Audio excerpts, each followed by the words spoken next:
What's up, people? Biker Dave here with Horsepower House. Make sure you check out our channel. If you need to remove rust from motorcycle parts or car parts, and you got a little bit of surface rust or a good bit of rust actually, and I'm not endorsing this, but I am backing it because it works. Rust-oleum Rust Dissolver. You can get it at pretty much any hardware store or online or whatever.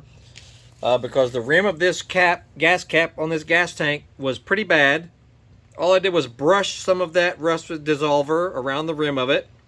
Wait, about a minute or two, and then wipe it off with a rag. Clean it off really well. A gas cap, too. If you need to salvage your gas cap, you can try it.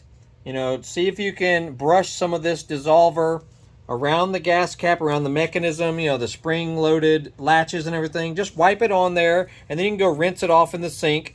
See if it'll work. It just might.